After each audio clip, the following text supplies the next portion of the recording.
Agar. What is it? Well, according to Basidium Equilibrium's agar mix, it's gelidium. And what is gelidium, you ask?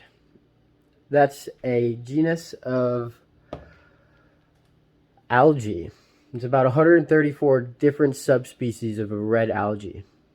And that is used to create the agar powder that we use to pour our media dishes. This has no nutritional value. And if it does, it has very little. So when we create our dishes, we all add a different nutritional value. May it be potato dextrose, Caro syrup, light malt extract. This is rock solid, so we're not going to be able to really use that very well. Items you're going to need to pour your own agar dishes. First thing being a media bottle. Today we're using a 1 liter media bottle to pour a 500 milliliter solution of agar. A gelidium agar of some sort. We're using Basidium Equilibrium's gelidium agar mix today as our agar source. And if you don't know who he is, he's a wonderful person and does great work. A scale to weigh out your agar and your nutrition source. Today our source is the one and only Verona Pepperidge Farm cookies. So parafilm or heat shrink wrap to close your agar dishes after you pour them. This is an example of a sleeve of sterile agar dishes that we're going to use to pour.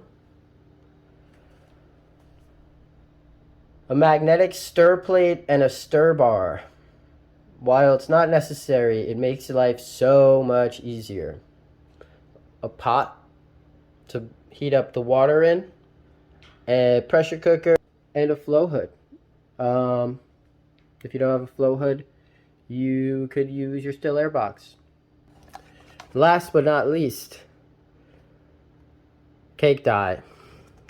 Because do you even pour agar dishes if they don't look cool? Just kidding. But it's always fun to add a little razzle dazzle.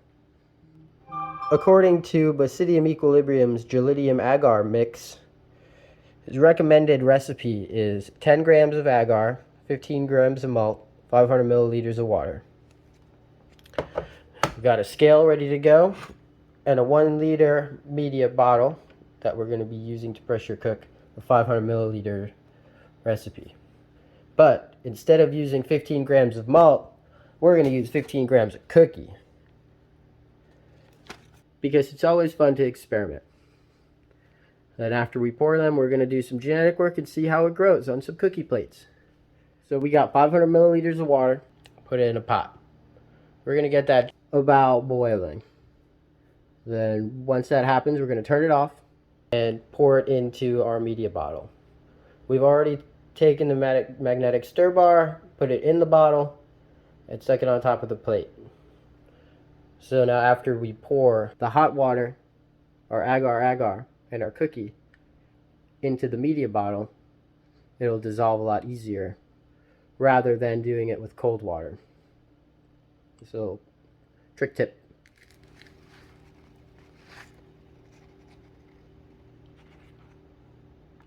Well, it's not quite. So, we added 2 gushers. Next up, we add our agar mix.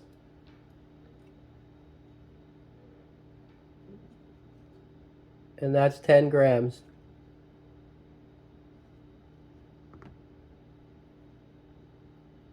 So we got 10 grams of agar, 16 grams of nutritional value, aka snackies, and 500 milliliters of water. Also, you're going to want a funnel so you can pour your hot water into the bottle without burning yourself. Another trick tip. Be very careful when doing this.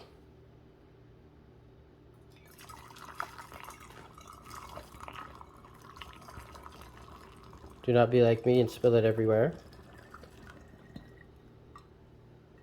Even after spillage, we're still at 500. Turn that baby on and pour in your ingredients. Oh no, I just messed up. Guys. The agar is gonna clog the funnel. It did not clog the funnel. We're good. We're good to go. Gotta add that little jelly from the cookie and our 2 gushers. Once you got everything in the media bottle and your lid is on, just let the magnetic stir bar do its job. It's just gonna mix all these ingredients while we preheat the pressure cooker. Preheating the pressure cooker water makes it so we can get to 15 psi faster. And once at 15 psi, we're going to cook the media for 30 minutes. That's going to sterilize it so we can bring it into the lab and pour them. When you start to see bubbles in the water and the pressure cooker starts hissing, you need to get your handy dandy oven mitt and transfer the bottle into the pressure cooker.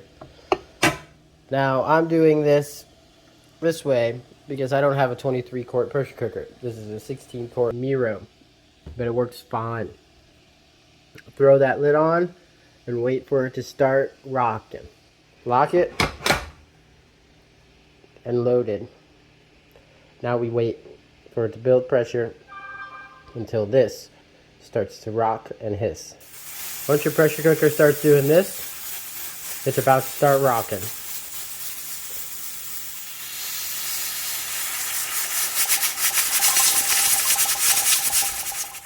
Now that your pressure cooker's rocking, you're going to turn it down to about medium heat, give or take, and let that go for 30 minutes.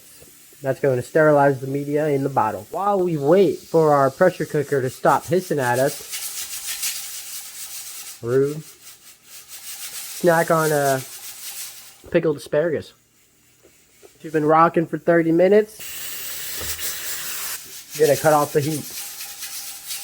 Now you're going to let the pressure cooker naturally cool down and lose its pressure without taking the weight off and allowing it to just steam out. If you don't know how to check if your pressure cooker has released its pressure, there's usually some form of this on pressure cookers. This one's a little red nipple. When it's under pressure, it's sticking up. When it's not under pressure, it's back down into the handle. Now that we've taken off the lid, grab your handy dandy oven mitt and bring your bottle of media, your magnetic stir bar, and your sleeve of plate to the lab so we can cool it down and pour those plates. Turn on your flow hood. Once your flow hood is turned on, you're going to take your media bottle and put it on top of the magnetic stir plate. And we are going to just turn that on and let it spin. Our goal temperature is to get to 120 degrees before we pour our plates. I like to use a welder's glove when I pour these plates because my hands are soft and the bottle's hot.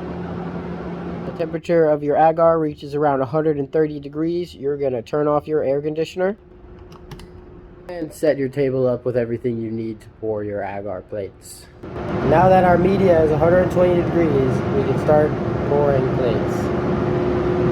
Got the table set up, the glove right here. Got to put on the glove, grab the bottle. Gonna turn off.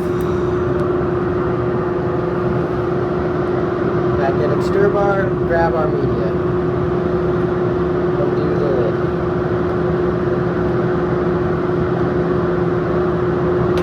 Do is we're going to take the bottle and we're going to pour the plates from the bottom all the way up to the top.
and stack. Once you've poured your plates, you're going to let them sit in front of the flow hood to cool down and solidify.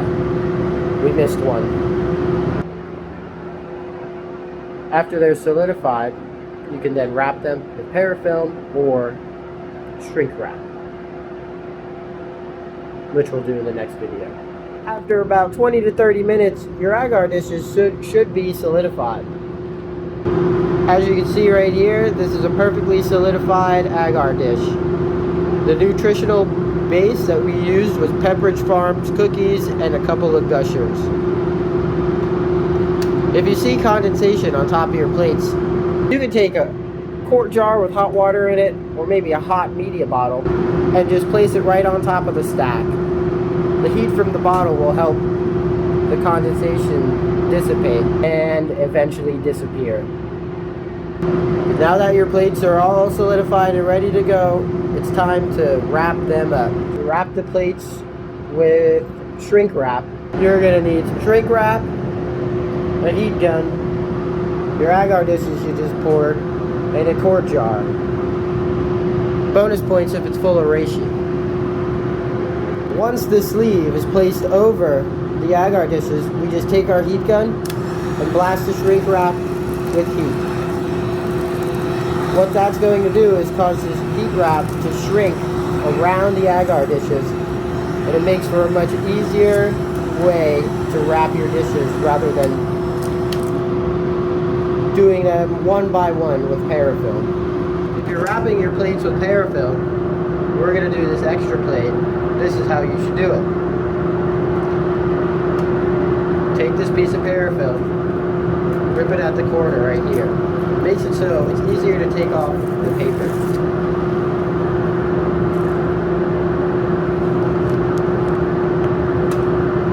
And you're going to take your plate and you hold your finger, hold it with your pointer finger, hold the parafilm. And then you're just going to pull and push it around the plate. If you use a parafilm to wrap all your plates, just do this step until you've done every single one. Now that all of our plates are shrink wrapped, we have a quick and easy way to use a few plates, as well as just a quick and easy way to seal plates. Parafilm is also efficient, it just takes a little longer. Well, congratulations guys, you just poured your first plates. Now, get to doing some genetic work. Stay tuned for the next video, where we use those snacky plates to do some fun genetic work, including genetic isolations, spore germination, and all that good stuff. Much love. Thanks for pouring some plates with me.